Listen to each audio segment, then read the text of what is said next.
amid all the craziness and uncertainty and the losing, there are still some positives that need to be recognized. And we're going to do it during this damn bye week. Let's just go.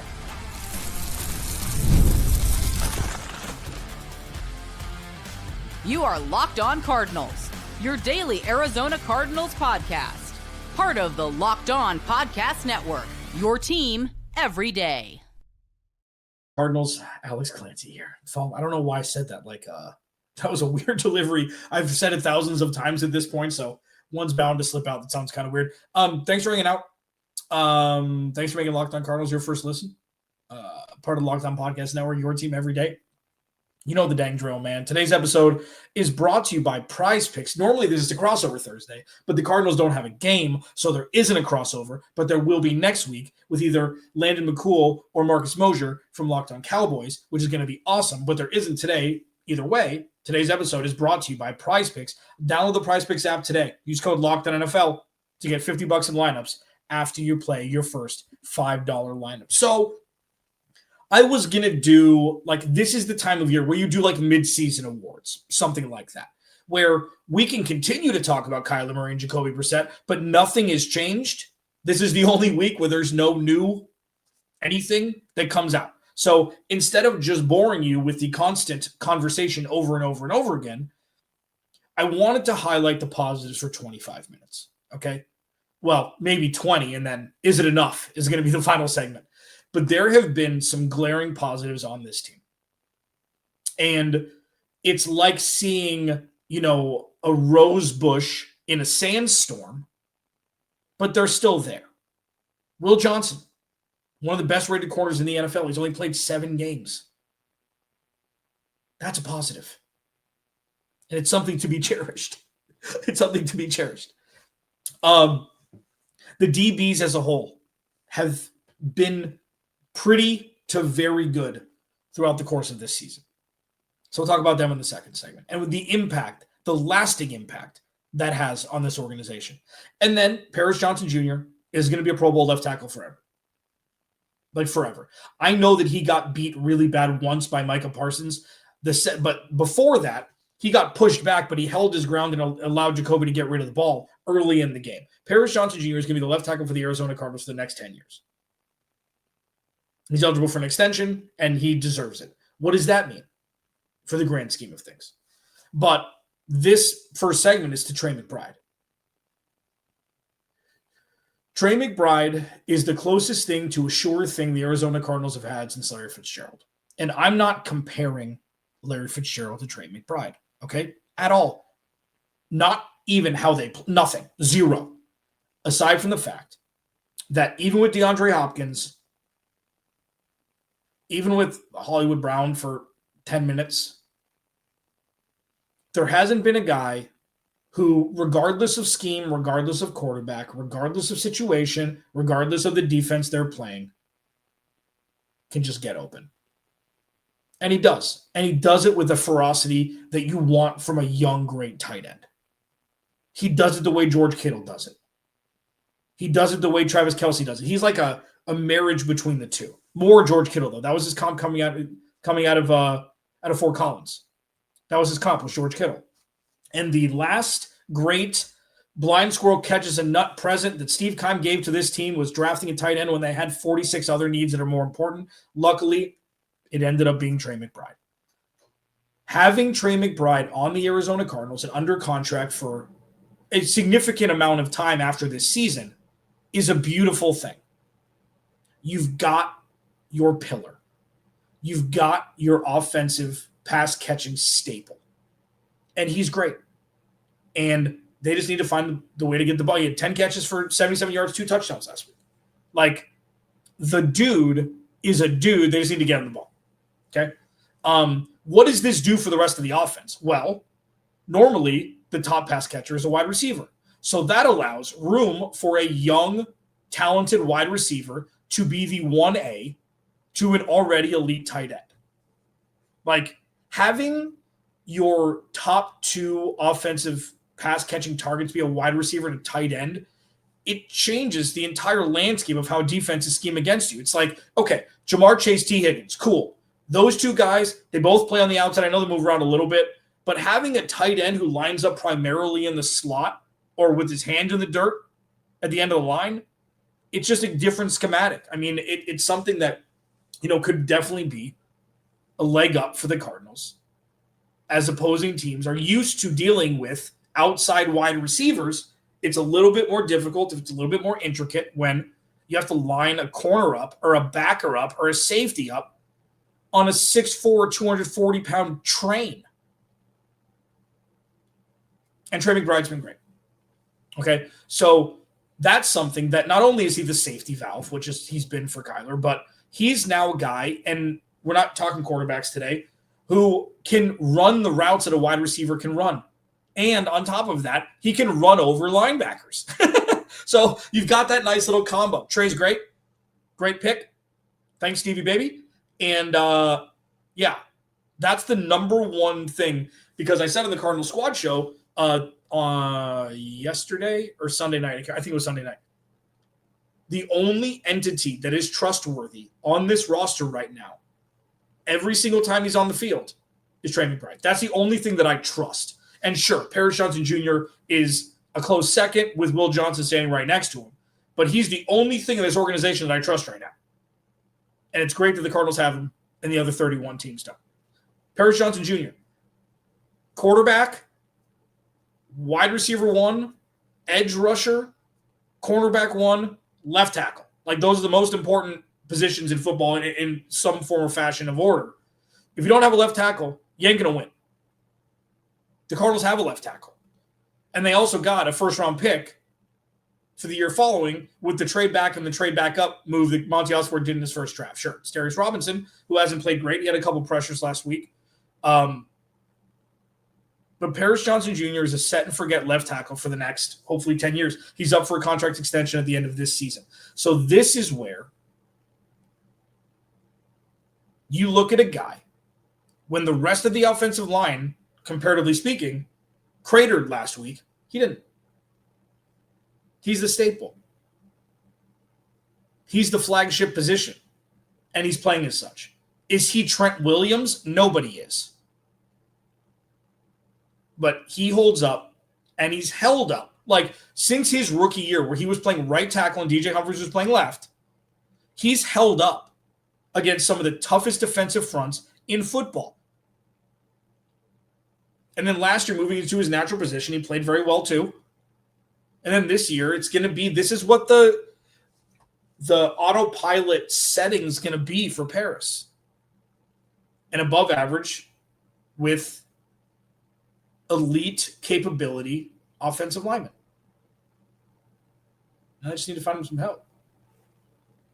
But, like, the reason why I wanted to do this episode is, like, yes, the majority of things are either surrounded by question marks, not only regarding the present but the future,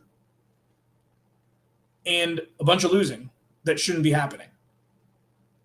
With that, the diamonds in the rough still exist and are still going to be Arizona Cardinals for years and years to come.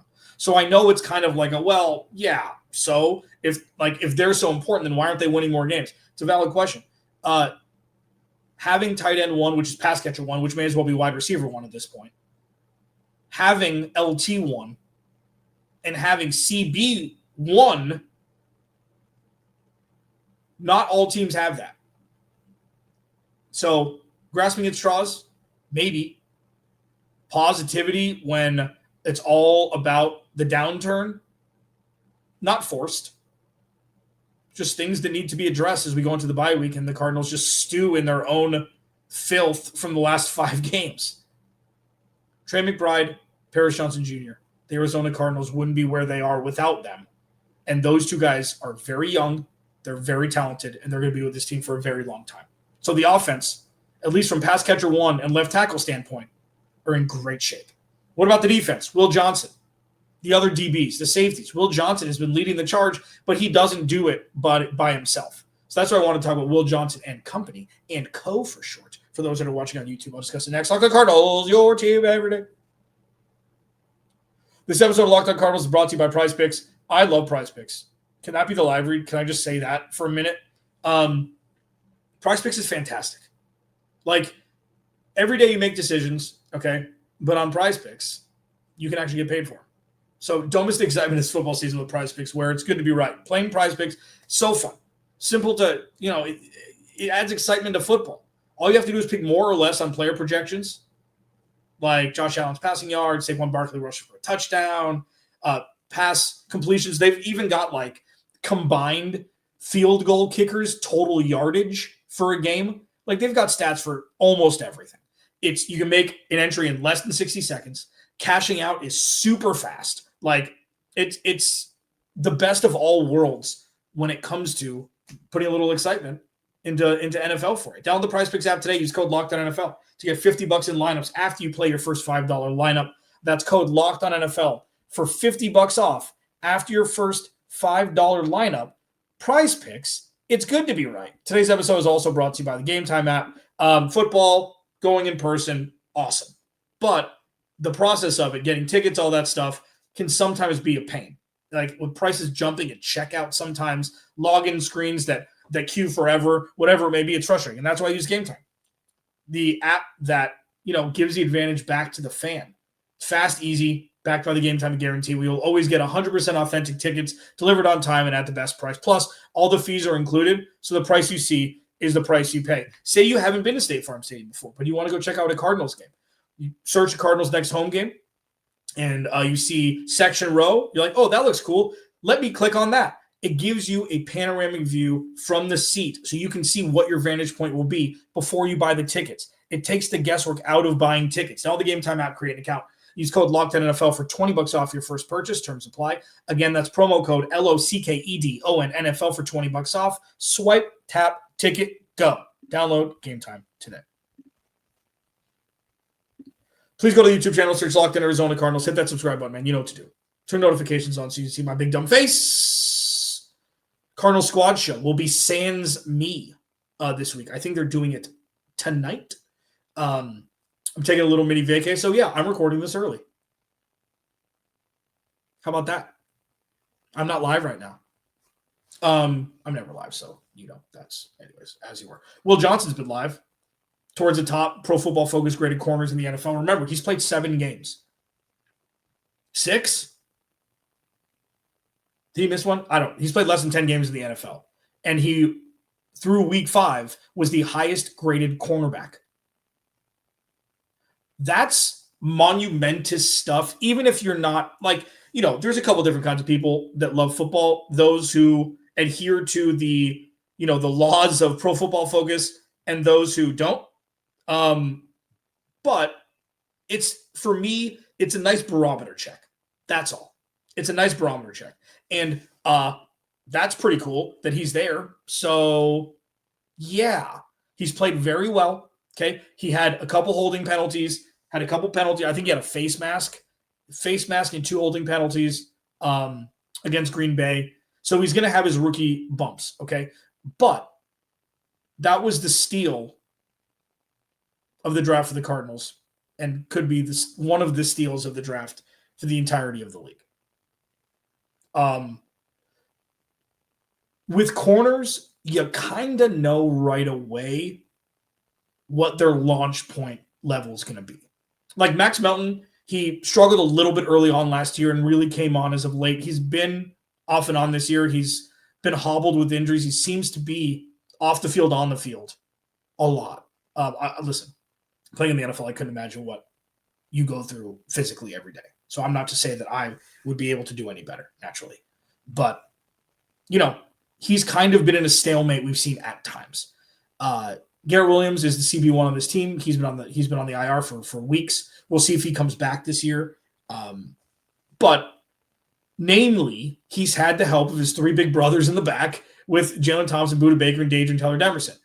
Now, Rabbit hasn't played it's going to be a learning curve for Rabbit because 3 safety sets is not traditionally a thing that's run as much as the Cardinals run it. Sure, you move Jalen Thompson to the slot. They have these guys down with the backers next to him in some schemes. Like this defense I call it amoeba-like.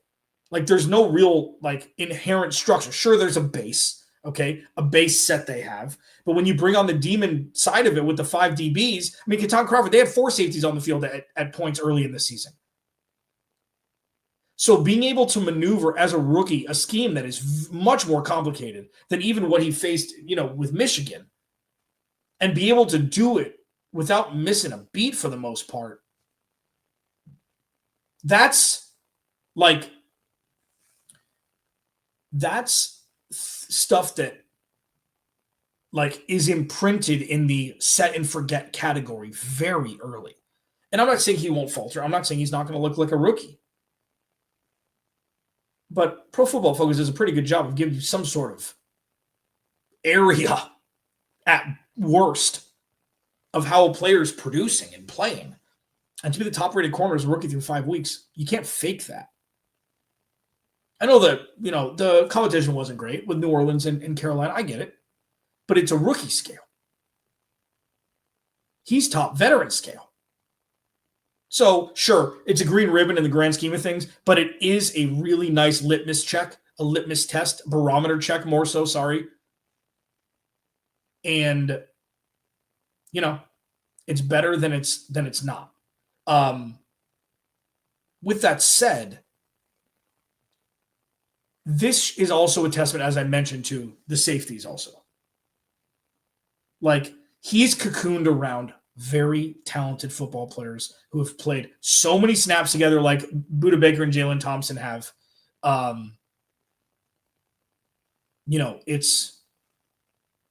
It's really awesome to see. This, again, this is why I want to do this show. There are some really, really, really important things happening, with all of the crapola that's going on outside of it. And Will Johnson coming in day one and being that guy is one of them. And he's very young. He's going to be with the team for a long time. And it's a really, really great thing to think, future pacing, not giving up on the season, but future pacing where you have a healthy Garrett Williams, a healthy Will Johnson. This defense could know no bounds, and the pass rush just needs to keep up, which this is a positive show. So we won't be talking about that as much today. But by and large, those 4-3, groups, left tackle, tight end, cornerback 1, because I would take him over Max Melton at this point until proven otherwise. Those things are in Sharpie, check mark for the next, contract issues notwithstanding, the next 5, 6, 7, 8 years. Boom. Set and forget. 3 out of 22. Locked on Cardinals, your team every day. Is it enough?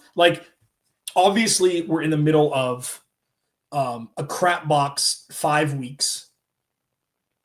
All one-score games, 13-point differential in 5 weeks.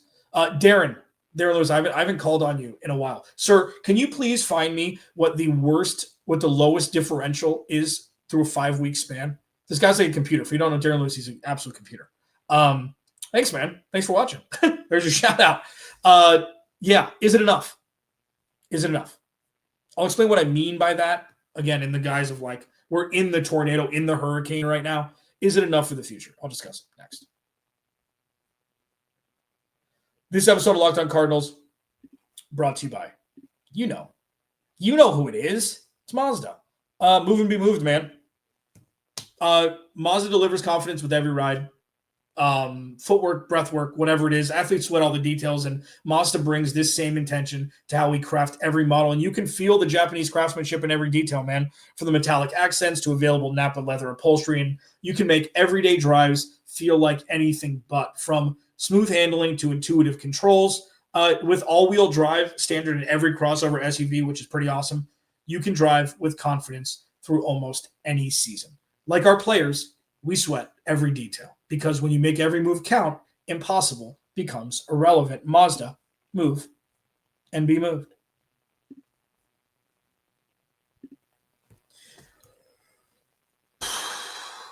I'm tired.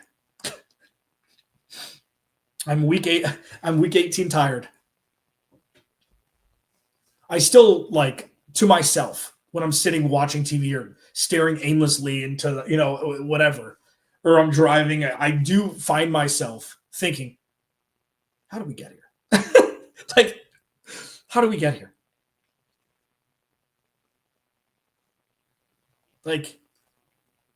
How did we get here? It happened seemingly in this the speed of light. You know what it was like? It's there's a basketball game, team's down 20 at halftime. Then, or how about this? Okay, so it's like this. Basketball game, team's down 20 at the end of the first quarter, which happens from time to time. But that's the best time to go down 20 because obviously you got 3 quarters left. You just chip away. And that's what the bad stuff is, chipped away against a good 2-0 start, just like that, incrementally. Cool. So it's 20, and then it's 18, and then it's 18, and then it's 14 at halftime, and then it's 8 going into the fourth quarter, and then it goes into overtime, and then that team loses. That's what we've been slowly witnessing this in front of our very eyes. Oh no. Oh, is this? Okay, 1 loss. 2 losses. Okay, it's 3. Okay, they'll be Tennessee. Oh no. Oh God. Overtime. Oh no, and then you lose. It's just a wild thing to look back on because it seems like it was in the blink of an eye at this point. And yeah, not fantastic. Is it enough to have 5, 7 solid set and forget guys?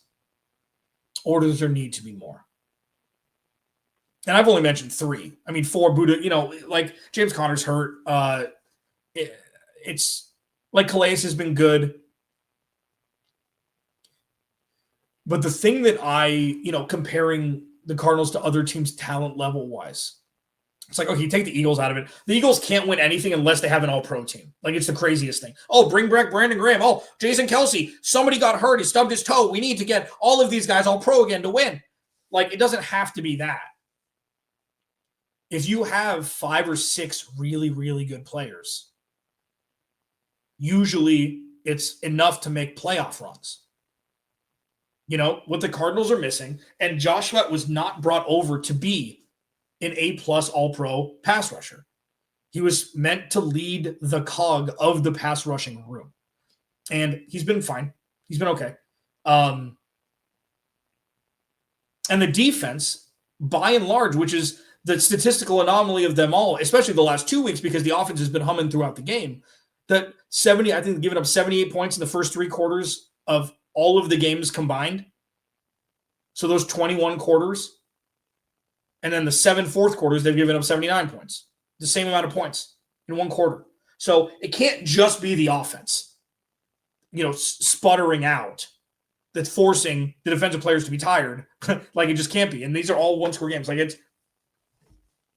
I'm at the point now where it's just not enough. And I think that's the obvious answer. It's just not enough. And we see it. If it was enough, we would see wins. But then also, 1-score games go either way all the time, and they've gone the opposite way all of the times against the Cardinals in the losses. I'm not counting the first 2 weeks as 1-score games. Let's chunk this down to what's real here. The 5 losses they should have won. Should have beat San Francisco. Should have beat Tennessee. And then the other 2 are 50-50, or the other 3 are 50-50 games. Seattle, it was the worst display of offense I've seen since covering this team, since being in sports media. And outside of the 2018 season where they didn't know that offense, you were actually allowed to play offense, and you thought you could only score defensive touchdowns to win games. Outside of that, in the Kyler Murray era, that was the worst 3 quarters of football I've ever seen. And they came back, and it was close, and it was fun, and it was the Cardinals, and then they inevitably lost. Anyways. I think even though there were injuries, there have been a gigantic amount of injuries. I think it's showing how much more talent you need to actually be relevant. And that's my mistake. I think I may have failed you with that, thinking that talent was enough. And sure, it's easy to look back now and be like, oh yeah, I was wrong. But come on. Going into the season, everybody healthy. You had no like Arizona Cardinals weaknesses. Like Brandon Williams, was that his name? Brandon Williams, who was the running back at Texas A&M that converted to a corner, and the Cardinals threw him alongside Patrick Peterson one year. I'm like, that isn't this. They don't have those glaring hole weaknesses that opposing offense can just hammer and move the ball down the field and score points. Like, the floor raised exponentially compared to what it was, but that floor that it raised from was so much lower than what was needed to compete at a high level. And sure, if you want to throw Kyler Murray in there, like, we can do that. I'm not having that conversation today. But whatever it was, the floor just wasn't high enough to where they raised it exponentially. It's still not high enough to get to where you need to be to actually win a whole bunch of games and compete for championships. I'm not saying this was a Super Bowl team, but just in general, to be in the building. And that's frustrating. But regardless of all of that, talking about the positives today, Trey McBride and Paris Johnson Jr. are going to continue to be great and be the anchors of their position for the offense. And Will Johnson looks to be why everybody said he could go top 10. That's a really good thing. And sometimes you just got to take a second, like, man, this sucks. But what are the good things that are happening? And I wanted to share that with you today. Locked On Cardinals, your team every day. Remember, without you, there is no me. I'll talk to you tomorrow.